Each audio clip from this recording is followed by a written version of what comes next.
Hello students. मैंने कल एक चैप्टर जो है वो बैक्टीरिया का स्ट्रक्चर कंप्लीट करके उस चैप्टर को एंड कर दिया है।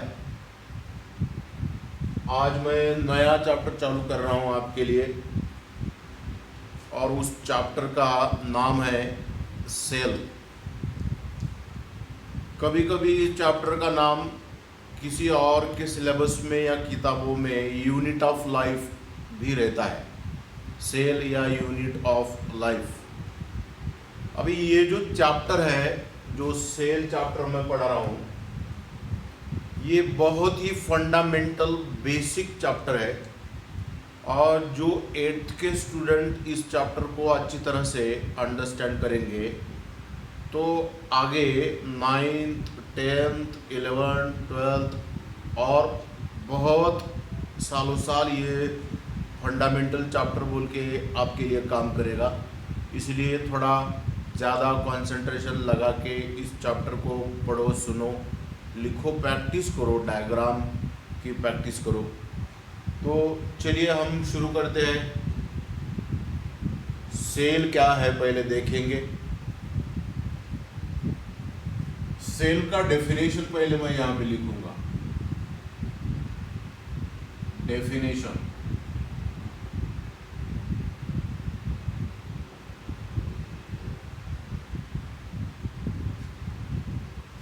सेवंथ के स्टैंडर्ड में आपको डेफिनेशन तो इधर उधर रहती है, आपको पता हो सकता है, तो भी मैं यहाँ उससे भी ज़्यादा डिटेल में डेफिनेशन देता हूँ। What is cell? The structural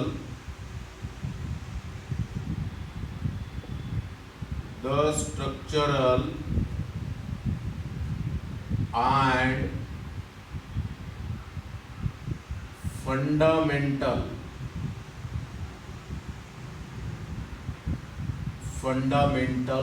unit of life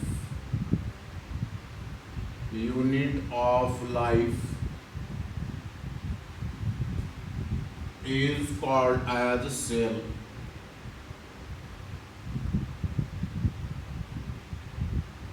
definition में मैंने दो टर्म्स इस्तेमाल किया है। एक है स्ट्रक्चरल यूनिट, बिकॉज सेल को स्ट्रक्चर रहता है, जैसे कि सेल्स राउंडेड रह सकते हैं, सेल्स लंबे लॉन्ग इलोंगेटेड रह सकते हैं, सेल्स रेक्टेंगुलर हो सकते हैं, सेल्स हेक्सागोनल हो सकते हैं। इसको स्ट्रक्चर है, इसलिए हमारे लाइफ का ये स्ट्रक्चरल यूनिट है। उसके साथ ये जो फंडामेंटल है, ये भी यूनिट हमारे लाइफ का है। फंडामेंटल, बेसिक, मेन, मूलभूत। फंडामेंटल का मीनिंग होता है मूलभूत। इसलिए मैंने डेफिनेशन बनाया है, the structural and fundamental unit of life is called as cell. चलिए फिर इस चैप्टर को शुरू करते हैं। इसका इंट्रोडक्शन क्या है देखेंगे हम। इंट्रोडक्शन देखिए, मैं कितने आसान पॉइंट्स यहाँ पे एक्सप्लेन कर रहा हूं। सेल के बारे में कुछ इंट्रोडक्टरी पॉइंट्स यहाँ आपको पढ़ाना जरूरी रहता है, वही मैं यहाँ पे पढ़ा रहा हूं। पहला पॉइंट इसके अंदर, ऑल लिविंग ऑर्गेनिजम्स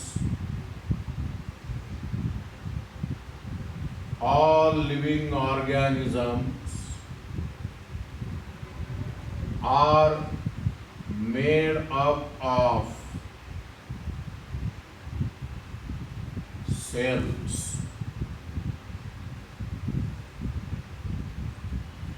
ऐसे लिविंग ऑर्गेनिज्म दुनिया में कौन से भी नहीं है कि जिनके बॉडी में सेल नहीं है।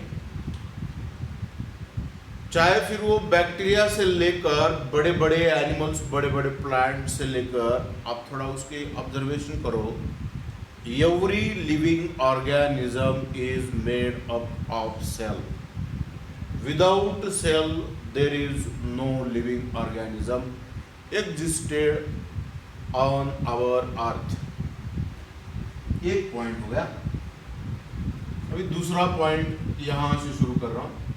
सेकंड वन,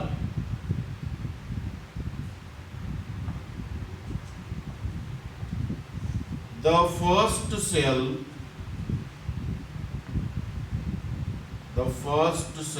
was discovered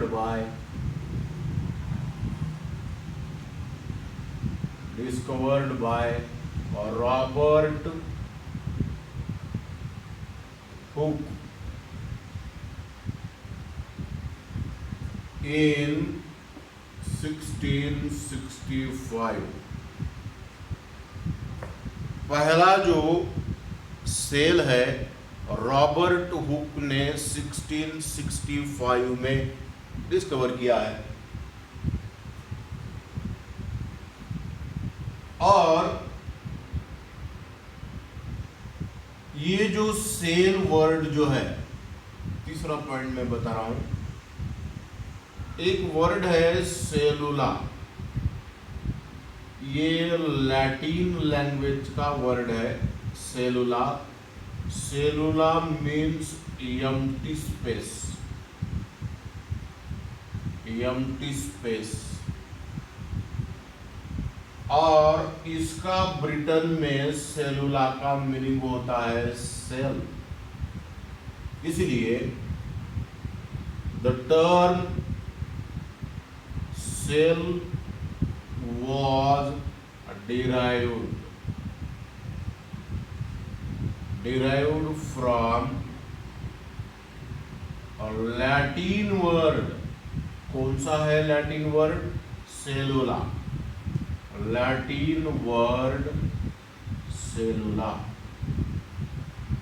सेलुला नाम का एक वर्ड है, उस वर्ड से सेल नाम का वर्ड डेवलप किया गया।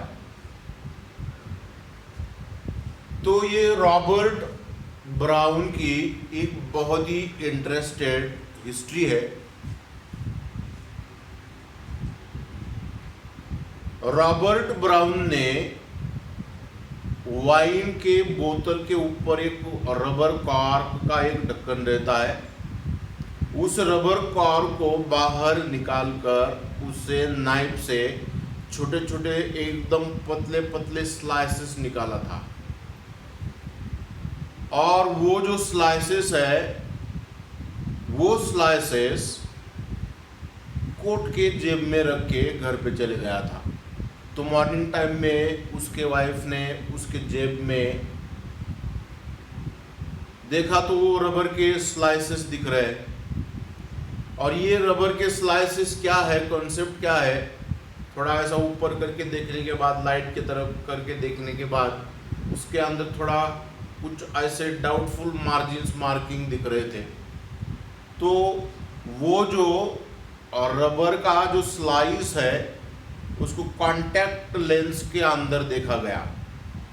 कांटेक्ट लेंस के अंदर देखने के बाद उस रबर के स्लाइस में ऐसा सेम हनीकॉम्ब के अंदर जो हाउसेस रहते हैं, तो मधुमक्खी का जो घर रहता है उसको हनीकॉम्ब बोलते हैं।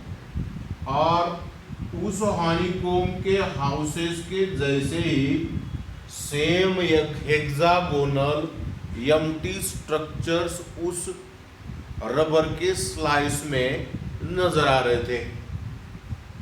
ये अंदर इसको कुछ भी नहीं दिख रहा था, ये खुले ही है अंदर, इसलिए इसको लैटिन वर्ड के अंदर, लैटिन लैंग्वेज के अंदर एम्प्टी स्पेस के लिए वर्ड क्या है देखा गया, वो था सेलुला। सेलुला का ब्रिटेन मीनिंग करके देखा तो इसका हो रहा है सेल। तो ये जो सेल्स है, पहले जो सेल्स है ये ऐसे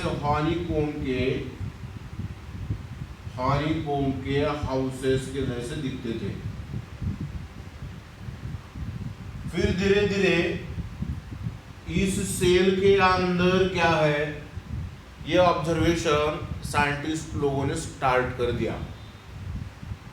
तो रॉबर्ट ब्राउन नाम का जो साइंटिस्ट है उसको यहाँ पे एक ऐसा डार्क कलर्ड राउंडेड बॉडी नजर आया उसको हर सेल के अंदर। ये था सेल का nucleus. Therefore the nucleus inside the cell was firstly discovered by Robert Brown. 5 number पे the nucleus inside the cell was firstly observed and discovered भी बोल सकते हो, discovered by रॉबर्ट ब्राउन।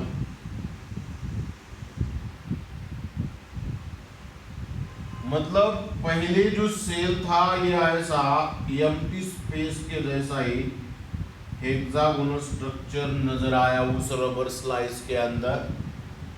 बाद में इसके अंदर न्यूक्लियस का डिस्कवरी किया गया। फिर बाद में इसके न्यूक्लियस के सराउंडिंग में यूनिफॉर्मली डिस्ट्रीब्यूटेड ग्रैनुलर सब्सटेंस पाया गया, वो था साइटोप्लाज्म। ऐसे धीरे धीरे धीरे धीरे धीरे सेल के अंदर डिस्कवरीज होते गए। फिर इस न्यूक्लियस को मैं यहाँ बड़ा कर रहा हूँ। न्यूक्लियस के अंदर ऐसे थ्रेड के जैसे कुछ स्ट्रक्चर्स दिख रहे थे। ये जो है क्रोमोसोम्स है, मराठी में इसको गुणसूत्र बोलते हैं। ये क्रोमोसोम की डिस्कवरी वाल्डेयर ने किया। उसके बाद इस न्यूक्लियस के अंदर एक छोटी डार्क कलर की बॉडी नजर आ रही थी। वो डार्क कलर की जो बॉडी है वो है न्यूक्लियोलस। ये न्यूक्लियोलस की डिस्कवरी फोंटाना नाम के साइंटिस्ट ने की। तो धीरे धीरे धीरे धीरे फिर क्रोमोसोम के अंदर क्या है देखा गया। क्रोमोसोम के अंदर लोगों को डीएनए मिल गया। डीएनए किससे बना है वो देखा, तो डीएनए के अंदर छोटे छोटे स्मॉल पीसेस के जैसे जीन्स थे। वो जीन की डिस्कवरी जोहानसन ने की। ऐसा धीरे धीरे हम मॉलिक्यूलर बायोलॉजी की तरफ बढ़ते गए। सेल की डिस्कवरी हो गई। ये जो है इस सेल के बारे में का एक कुछ इंट्रोडक्टरी पॉइंट्स मैं यहाँ पे बता रहा हूँ, और कुछ इंट्रोडक्टरी पॉइंट्स जो बाकी बचे हुए हैं यहाँ पे मैं लिखता हूँ 6 नंबर पे। On the basis of number of cells present in the body of living organisms, the living organisms may be unicellular or they may be multicellular। जैसे कि the organisms or living organisms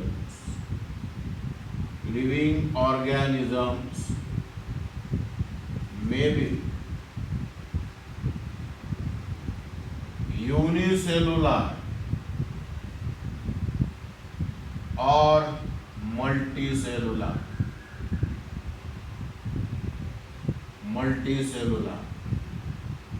7 number पे जाता हूँ।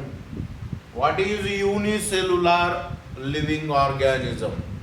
जैसे कि आपको ये पहले ही पता है, यूनि मीन्स 1, बाय मीन्स या di means 2, tri means 3, tetra means 4, penta means 5। ये जो पर्टिकुलर लैंग्वेज के 1 2 3 4 है आपको पहले पता है।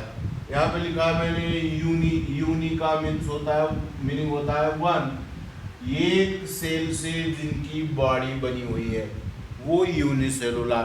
जैसे कि बैक्टीरिया है, जैसे कि वायरसेस है, कुछ प्रोटोजोअन्स भी है जैसे कि amoeba, Euglena, paramecium, Entamoeba, Plasmodium.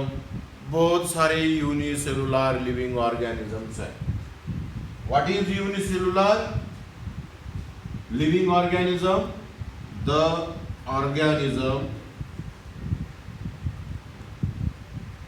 organism whose body whose body is made up of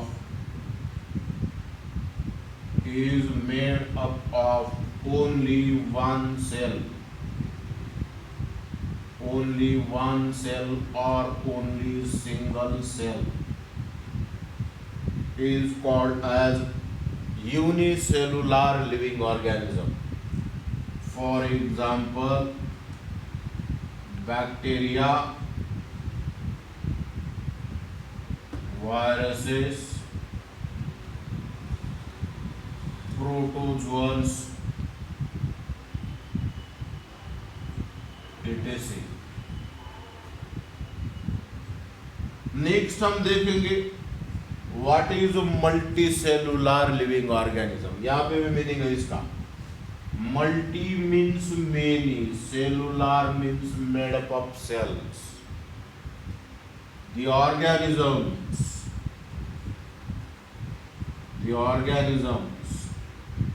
whose body is made up of many cells, many cells is called as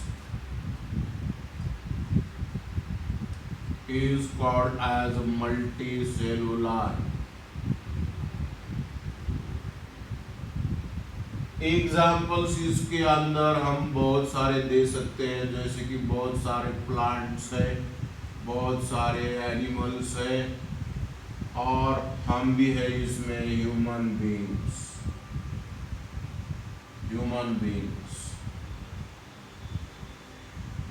step wise ये point आप अगर read करते हो तो आपको पता चल जाएगा कि सेल के बारे में इंट्रोडक्शन क्या है। उसके आगे मैं थोड़ा बढ़ूंगा।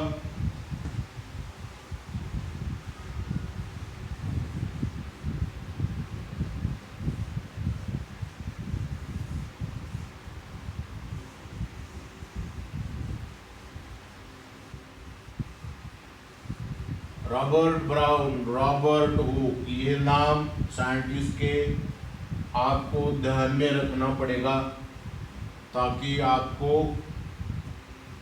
बहुत आसानी से इसका डिस्क्रिप्शन और राइटिंग करने आएगा। अभी इसके आगे के पॉइंट्स। स्ट्रक्चरली द सेल में बी,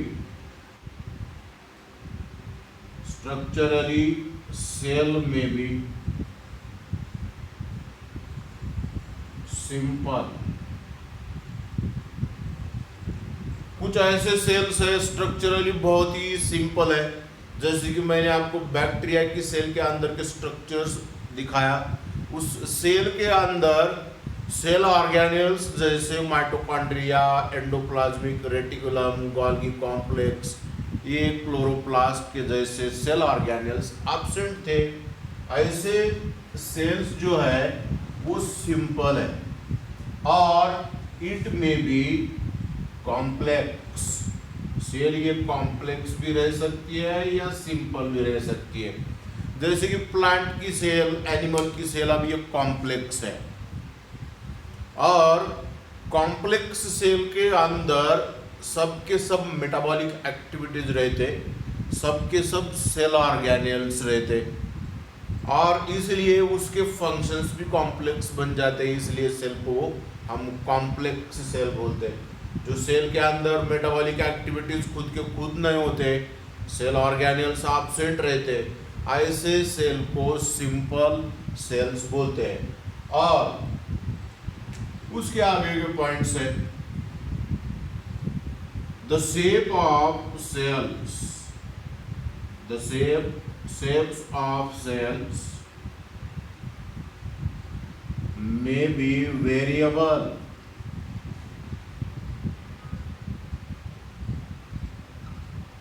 हर लिविंग ऑर्गेनिज्म के बॉडी में सेल्स के शेप अलग अलग रहते। These cells may be, For example, rounded or rectangular.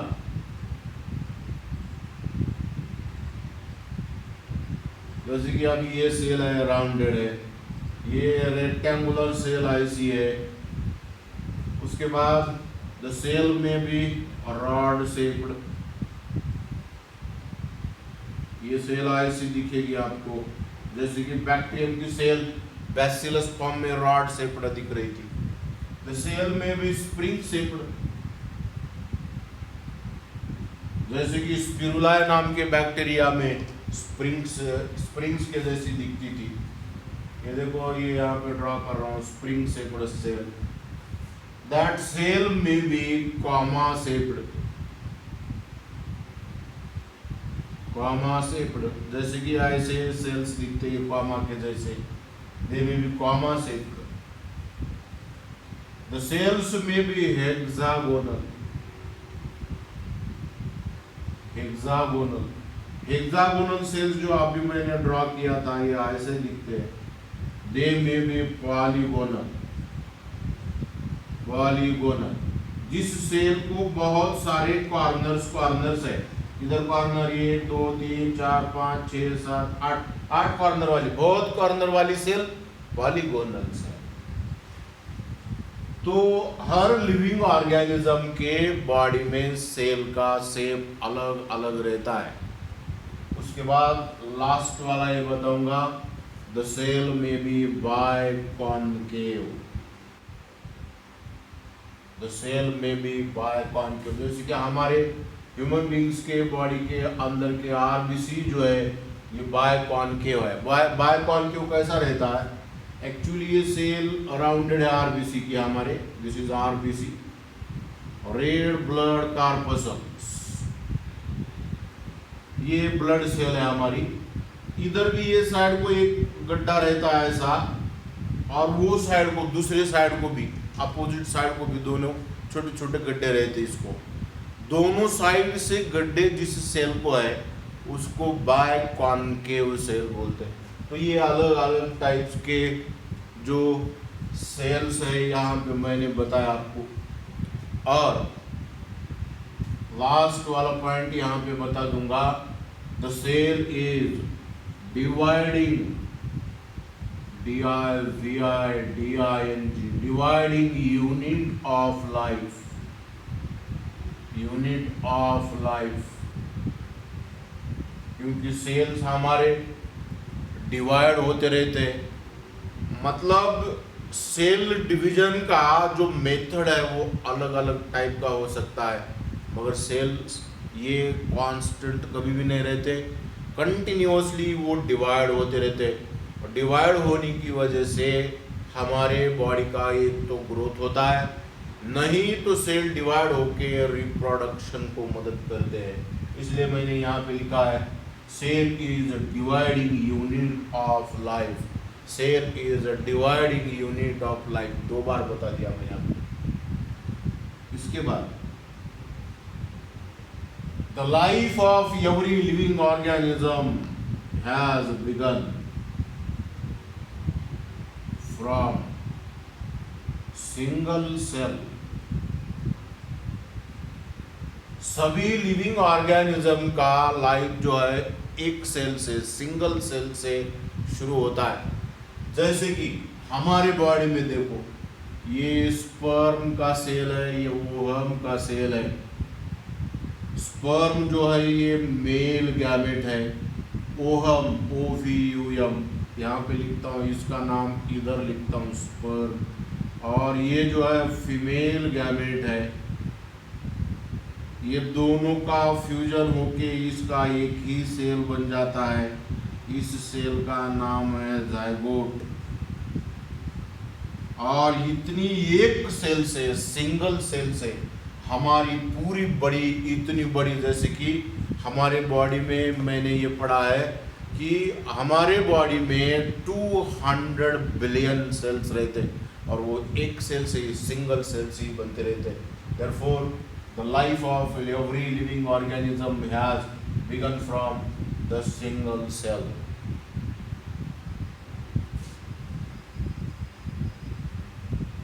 Conceptual chapter है। सेल ये जो है हमारे मॉलिक्यूलर बायोलॉजी का चैप्टर है, इसलिए ये बहुत ही मॉलिक्यूलर लेवल पे ही आपको देखना पड़ेगा। इसके आगे के पॉइंट्स अभी तक मैंने इंट्रोडक्शन खत्म नहीं किया है। इंट्रोडक्शन के अंदर बेसिक पॉइंट्स जो है पढ़ा रहा हूं। The study of cells, the study of cell is called as cytology। Cytology आपको ध्यान दे के देखना पड़ेगा। What is cytology? The study of cell is called as cytology. Cytology is the branch of our biology. इसलिए मैं थोड़ा लंबा डेफिनेशन वहां लिखूंगा नहीं, बोलता हूं आपको। What is cytology? The branch of biology which deals with the study of cells is called as cytology। Cytology एक हमारे बायो की एक कॉम्प्लेक्स ब्रांच है और इसके अंदर सब माइक्रोस्कोपिक स्टडी हो जाती है। सेल को देखने के लिए, सेल की पढ़ाई करने के लिए एक साइंटिस्ट का नाम है एंटोनी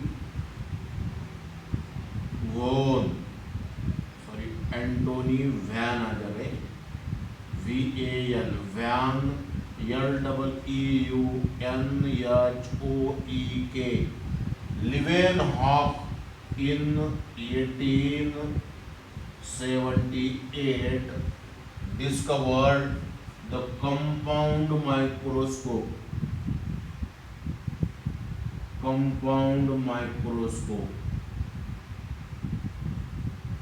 और एक बात बोलता हूँ, एंटोनी वैन लीवेनहॉक नाम के साइंटिस्ट ने 1878 में कंपाउंड माइक्रोस्कोप की डिस्कवरी की।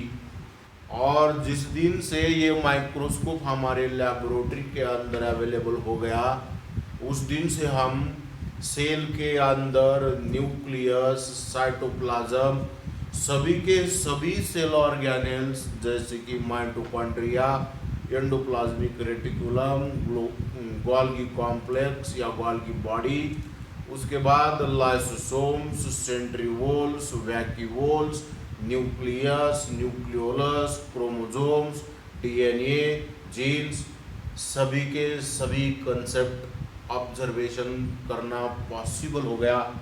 इसकी वजह से तो एंटोनी वॉन लीवेनहॉक की वजह से इन्होंने जो चीज़ें माइक्रोस्कोपिक है, जो चीज़ें हमारे आँखों को नहीं दिखती, वो विजिबल कर दिखाया। किसकी वजह से? तो ये कंपाउंड माइक्रोस्कोप की वजह से। माइक्रोस्कोप के अलग अलग टाइप्स के अभी कंसेप्ट है। There are variable types of microscope, जैसे कि सिंपल माइक्रोस्कोप, ये आँखों को दिखने वाली चीज़ रहती है मगर क्लियर उतना नहीं दिखता। जैसे कि फ्लावर का पार्ट है, थोड़ा बड़ा है, वो क्लियर नहीं दिख रहा है, उसको सिंपल माइक्रोस्कोप में ऑब्जर्वेशन किया जाता है। जो बैक्टीरिया है, वायरसेस है और बहुत सारे माइक्रोस्कोपिक जितने ऑर्गेनिजम्स हैं, हमारे भी सेल हम माइक्रोस्कोप के अंदर देख सकते हैं। तो धीरे धीरे ये पॉसिबल हो गया एंटोनी वॉन लीवेनहॉक की वजह से। इस तरह से हमारे बायोलॉजी में सेल, साइटोलॉजी, ये कंसेप्ट्स इवॉल्व हो गए, उसका इवोल्यूशन हो गया। सो चलिए, this is what it is the introduction of this chapter, that is cell.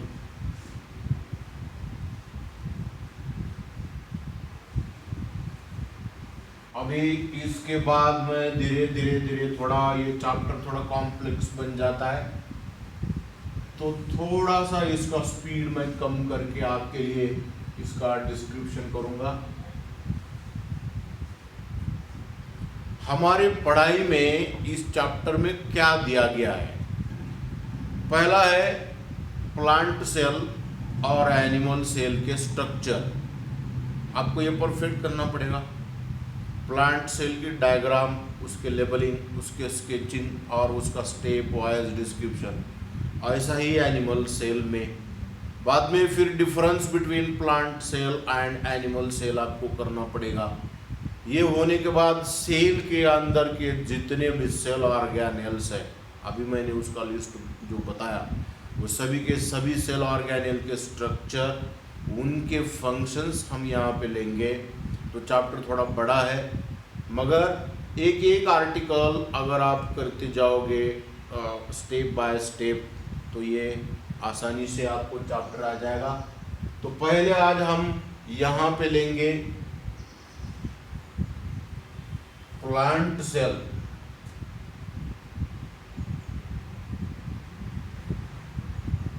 Plant cell इसके कॉन्सेप्ट लेंगे। पहले मैं आपको इसका डायग्राम ड्रॉ करके दिखाऊंगा। इजी है ये भी डायग्राम।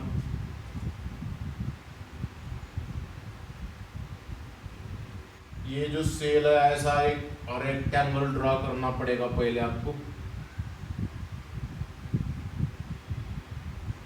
वीडियो देखते देखते आप ये डायग्राम कहीं भी ड्राइंग शीट पे इसका प्रैक्टिस करो।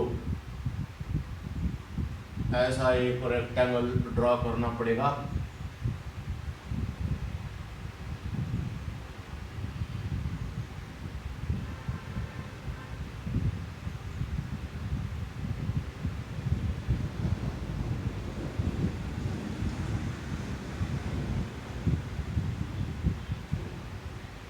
इजी डायग्राम है एकदम।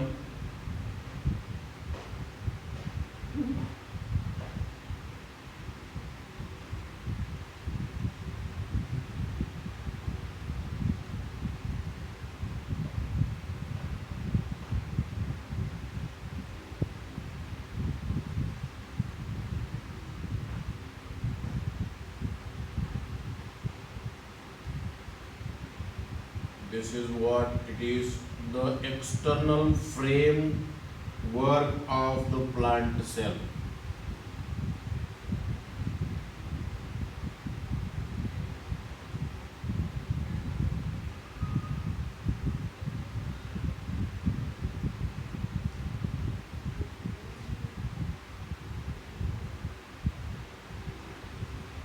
ये उसका जो है स्केलेटन हो गया प्लांट सेल का।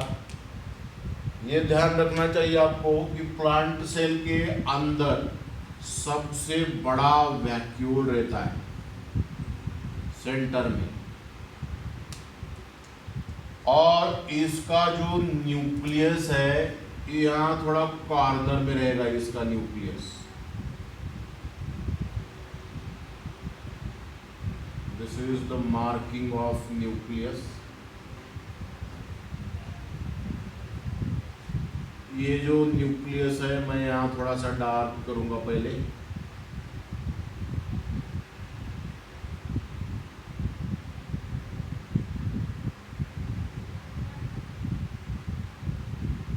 जितना ज़्यादा आप कंसंट्रेशन करोगे उतना ज़्यादा आपको जल्दी समझ में आ जाएगा। और ये बहुत ही आसान डायग्राम मैं यहाँ पे ड्रॉ कर रहा हूँ।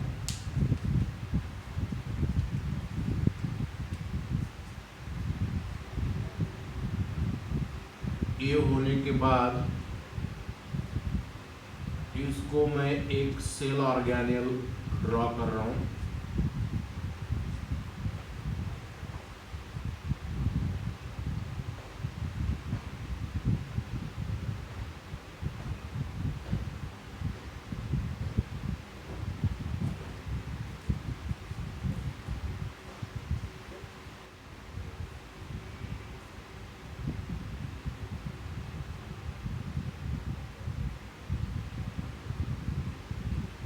Like this। थोड़ा सा यहाँ पे मैं इसका स्ट्रक्चर जो है थोड़ा सेट करूँगा इधर, क्योंकि वहाँ पे स्पेस नहीं मिल रहा हमको।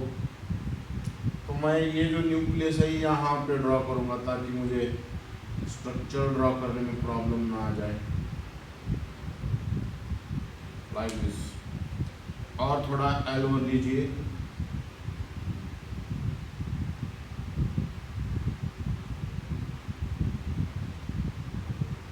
डायग्राम ड्रॉ करते समय यहाँ पे स्पेस रखना बहुत ज़रूरी है। मेरा क्या प्रॉब्लम हो गया था, यहाँ पे स्पेस कम था, इसलिए मैंने यहाँ का डायग्राम, आप यहाँ भी ड्रॉ कर सकते हो, यहाँ ड्रॉ कर सकते हो, यहाँ ड्रॉ कर सकते हो, कहीं भी कॉर्नर में, पेरीफेरी में, बाउंड्री लाइन में। तो अभी ये हो गया इसका न्यूक्लियस का, क्लियर आ जाएगा स्ट्रक्चर।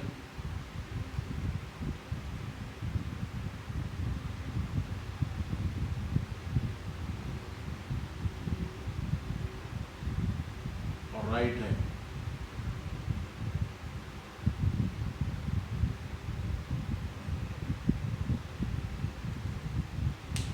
ये होने के बाद ये जो न्यूक्लियस का जो मेम्ब्रेन है, इसको कंटिन्यूअस यहाँ पे एक सेल ऑर्गेनेल रहेगा ऐसा। और ये जो जगह है ये है एंडोप्लाज्मिक रेटिकुलम की जगह है। एंडोप्लाज्मिक रेटिकुलम ऐसा रहता है यहाँ पे, इसलिए ऊपर का न्यूक्लियस का लोकेशन अच्छा था, मगर मुझे स्पेस नहीं मिल रहा था, इसलिए वहाँ की डायग्राम मैंने हटा दिया। अब ये डायग्राम राइट बन गया। न्यूक्लियस के अंदर यहाँ पे ऐसा क्रोमैटिन मटेरियल रहता है। हम जब न्यूक्लियस पढ़ेंगे तो उसके अंदर के सब पार्ट भी पढ़ेंगे। पहले सेल का स्ट्रक्चर बता रहा हूँ मैं अंदर का, ये हो गया। फिर इसके अंदर न्यूक्लियस के अंदर ये न्यूक्लियोप्लाज्म बोल के मटेरियल रहता है। ये बड़ा वैक्यूल है सेंटर में। उसके बाद ये प्लांट का सेल है, मतलब इसके अंदर क्लोरोप्लास्ट रहेंगे। These are the chloroplast।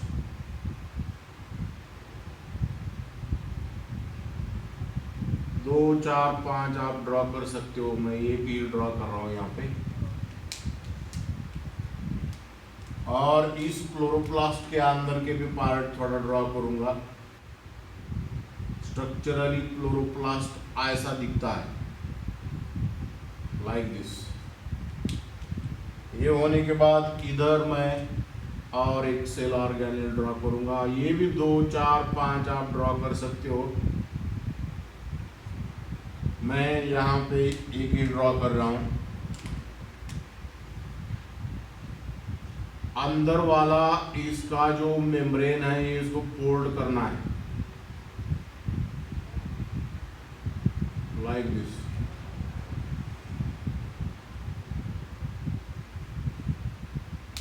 ये हो गया माइटोकॉन्ड्रिया। इसके बाद इसके अंदर एक या दो ही लाइसोसोम ड्रॉ करो। एनिमल सेल के अंदर लाइसोसोम्स ज्यादा रहते, प्लांट सेल में कम रहते। इसके बाद यहाँ पे एक सेल ऑर्गेनेल ड्रॉ करूंगा मैं इधर।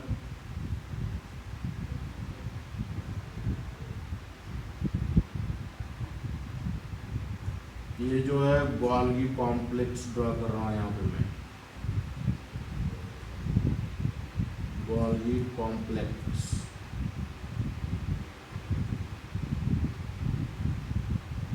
This is what it is, the Golgi complex. उसके बाद यहाँ पे ये राइबोसोम्स ड्रॉ कर रहा हूँ। These are the ribosomes.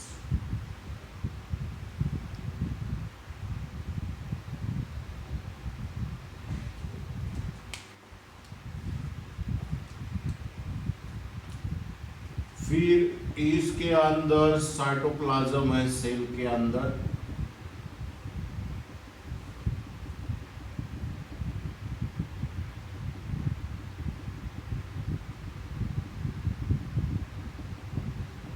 ये पूरे एरिया में आपको साइटोप्लाज्म ड्रॉ करना पड़ेगा।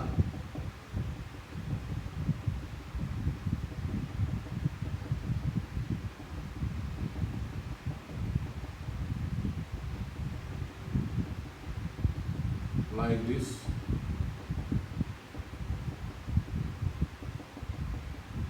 अब ये परफेक्ट प्लांट का सेल बन गया। मैं यहाँ पे लिखता हूँ नीचे, this is figure plant cell. चलिए फिर हम लेबलिंग पहले सीखते हैं इसके। This is cell wall, this one is cell membrane, cell membrane, और it is also called as plasma membrane, plasma membrane।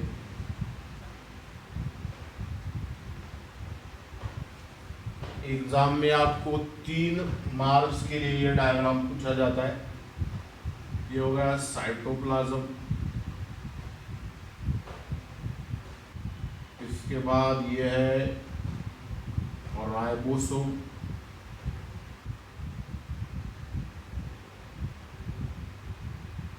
उसके बाद ये हो गया न्यूक्लियस। ये जो ग्रीन कलर में मैंने ड्रॉ किया है ये है endoplasmic reticulum,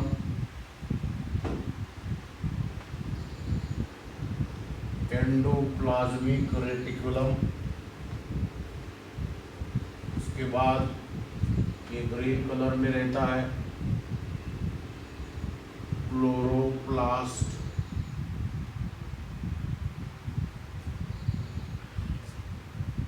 later on this one is Golgi complex, or it is also called as Golgi apparatus, Golgi apparatus।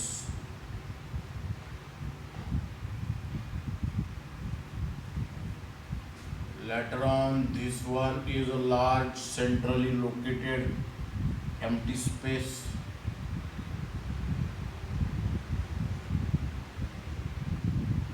ये जो है this one is a vacuole,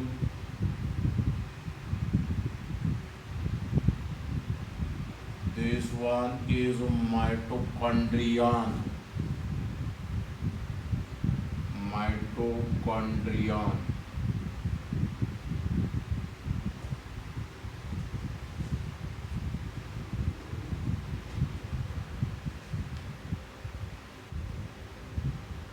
इसके बाद ये न्यूक्लियस के अंदर जो फाइबर के जैसे स्ट्रक्चर दिख रहे हैं, these are the chromatin fibres और क्रोमैटिन मटेरियल।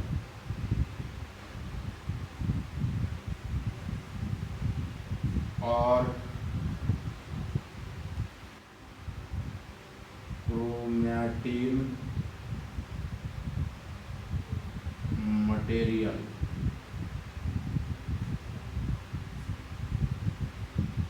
थोड़ा यहाँ पे एक ड्राइंग में ऊपर लेता हूँ, थोड़ा यहाँ से यहाँ तक।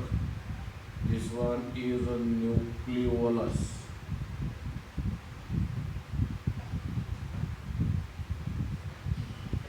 होने के बाद यहाँ एक थोड़ा कलर चेंज करता हूँ ताकि आपको आइडेंटिफाई हो सके।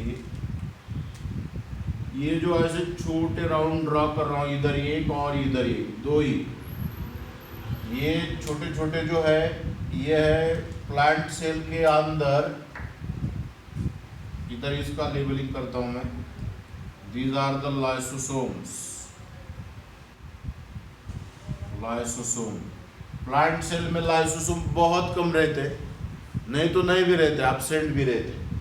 This is what it is the perfect diagram of the plant cell. घर पे एक बड़ा ड्राइंग शीट ले लो, आपको अभी फ़िलहाल वक्त है, बढ़िया उसकी डायग्राम ड्राइंग करो, उसकी लेबलिंग करो, तो ये ऐसा ब्यूटीफुल प्लांट सेल का डायग्राम दिखना चाहिए। तो चलिए फिर इसका डिस्क्रिप्शन क्या है हम देखते हैं। जितना भी हो सके उतना मेजर डिस्क्रिप्शन मैं यहाँ पे एक्सप्लेन करने की कोशिश करूँगा। नंबर 1 का पॉइंट यहाँ पे राइट कर रहा हूँ।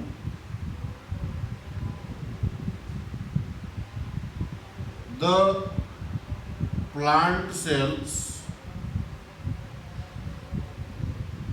are with variable shapes. Variable shapes मतलब प्लांट के सेल्स अलग अलग शेप के रहते हैं. For example rounded, rectangular,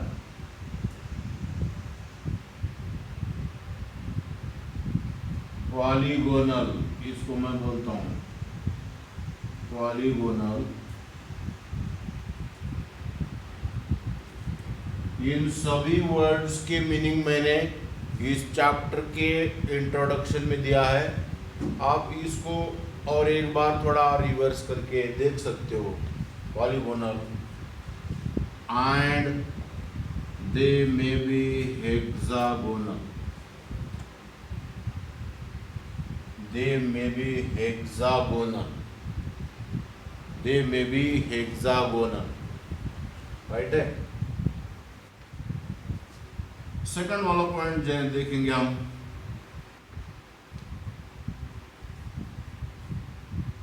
plant cells जो है प्लांट के सभी पार्ट में रहते हैं. They are present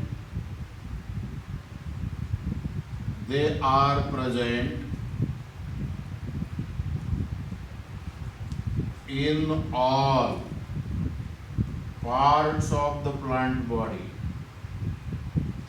They are present in all parts of the plant body.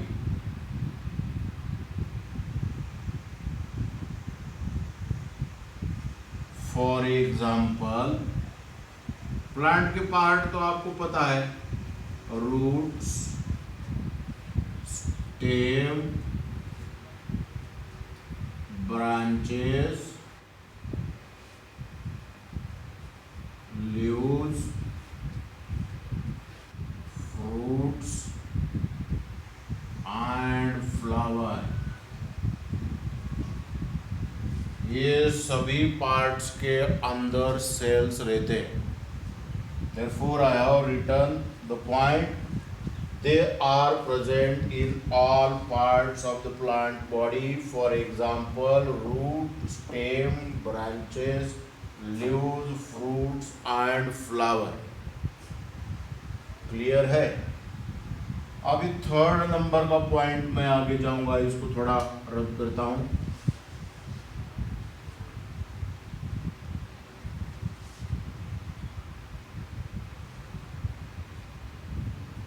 This is the third number point. ये जो प्लांट का जो सबसे बाहर वाला जो लेयर दिख रहा है, मैं इसको डार्क कर रहा हूं. इसका नाम है cell wall. What is a cell wall? The outermost covering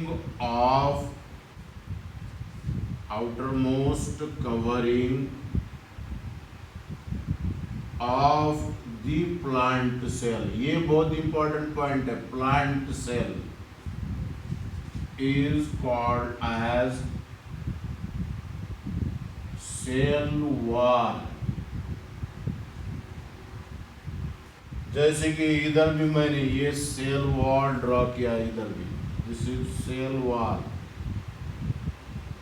this one is also cell wall. ये सारा सब पूरा ये cell wall. This one is also cell wall. Okay. The cell wall is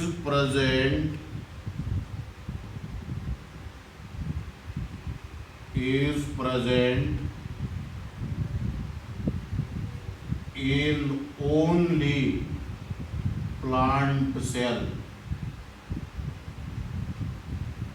and it is absent in animal cell. आपको plant cell में और animal cell में सबसे बड़ा पहला डिफरेंस बता रहा हूं कि ये जो सेल वॉल है ये प्लांट के सेल में ही रहता है और एनिमल सेल के अंदर ये सेल वॉल एब्सेंट रहता है। वाई मीन्स एनिमल सेल को बाहर से ये भी कवर रहता है और वो रहता है सेल मेम्ब्रेन और प्लाज्मा मेम्ब्रेन। फिर ये जो सेल वॉल है प्लांट सेल के अंदर का वो केमिकली, इसके अंदर केमिकल क्या है ये देखेंगे। 5 नंबर का point, chemically cell wall, chemically cell wall is made up of cellulose। मैं इसको रेड कलर से अंडरलाइन कर रहा हूं। इसके अंदर ये केमिकल का नाम है सेल्यूलोज रहता है। It contains cellulose. ओके, दूसरा 7 नंबर का point, the cell wall is semi permeable, semi permeable. अभी इसको, ये कॉन्सेप्ट को मैं बहुत बार बच्चों को मराठी में बात करते हुए बोलता हूं। एक हात रुमाल घ्या,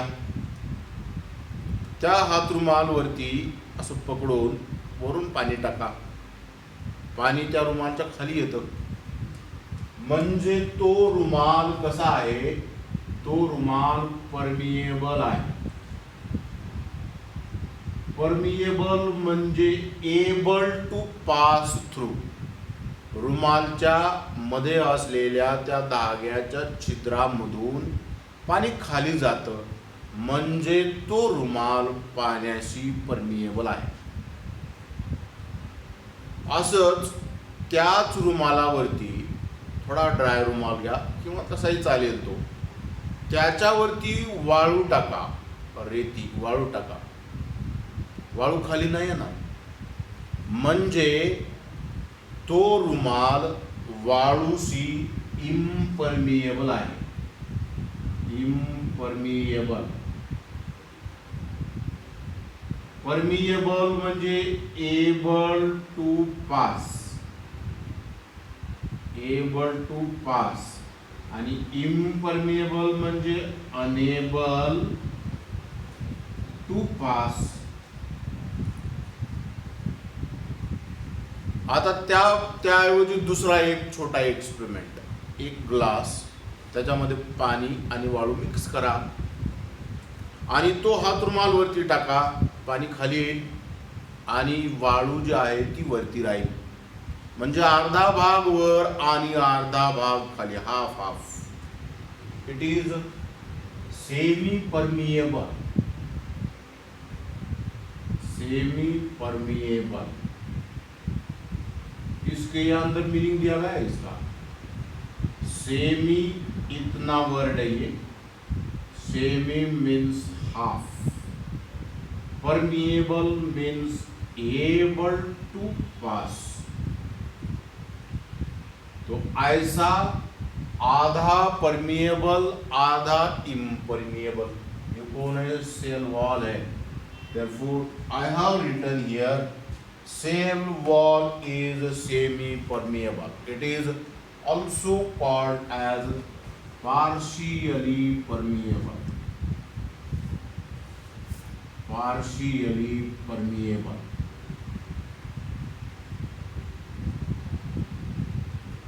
partially permeable, सिंपल कंसेप्ट यहाँ पे राइट कर रहा हूं मैं। ये होने के बाद फिर हम जाएंगे अंदर वाले लेयर की तरफ, cell membrane.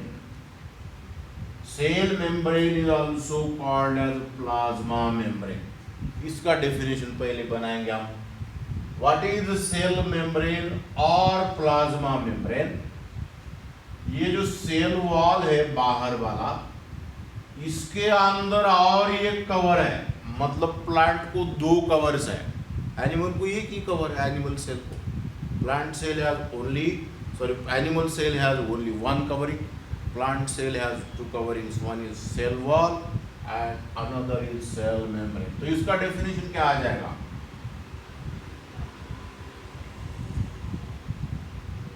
What is the cell membrane? The covering of plant cell which is present just inside the cell wall.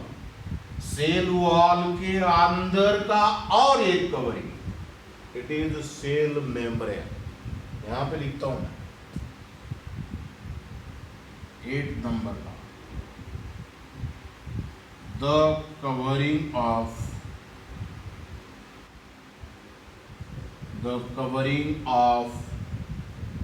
plant cell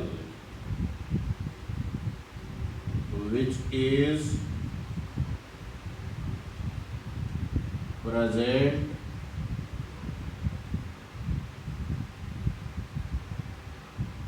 at just inside the cell wall. The cell wall is called as cell membrane or plasma membrane।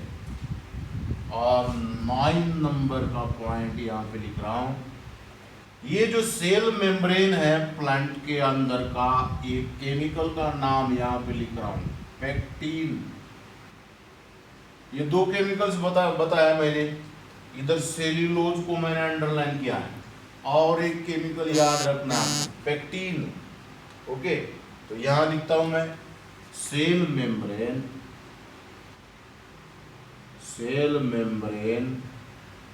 Is made up of pectin. मतलब ये यहां पे understand कर लेना चाहिए आपको कि cellulose जो है वो प्लांट सेल में रहता है, एनिमल सेल में एब्सेंट। तो ये पेक्टिन को भी मैं यहाँ पे अंडरलाइन कर रहा हूँ। ओके, और 10 नंबर के पॉइंट पे मैं अभी सेल के लास्ट वाले कंसेप्ट पे जाऊंगा कि सेल मेम्ब्रेन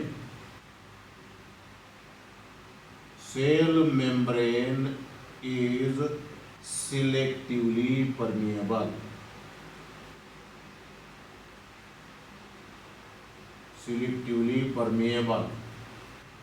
छोटे छोटे पार्टिकल जो है, वांटेड पार्टिकल है, उसको सिलेक्ट करके सेल के अंदर प्रवेश दिया जाता है। ऐसे एलिमेंट्स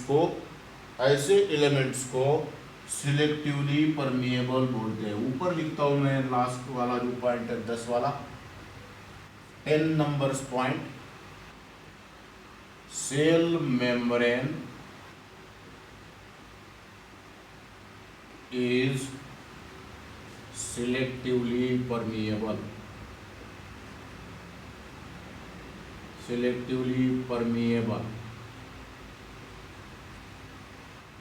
तो इतने 10 पॉइंट्स प्लांट सेल के बारे में मैंने यहाँ पे एक्सप्लेन परफेक्टली किया है।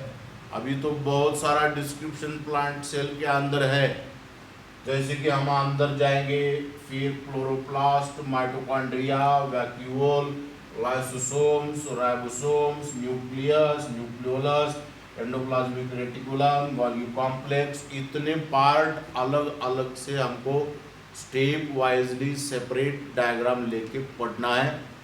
तो चलिए यहाँ से आज का इतना ही डिस्क्रिप्शन ख़त्म करते हैं। जो रिमेनिंग पार्ट्स है, इसका रिमेनिंग डिस्क्रिप्शन जो है प्लांट का, ये अगले लेक्चर में, नए वीडियो में हम आपको दिखाएंगे। तो wish you all the best for your study. Stay at home, stay safe and study well. Wish you all the best.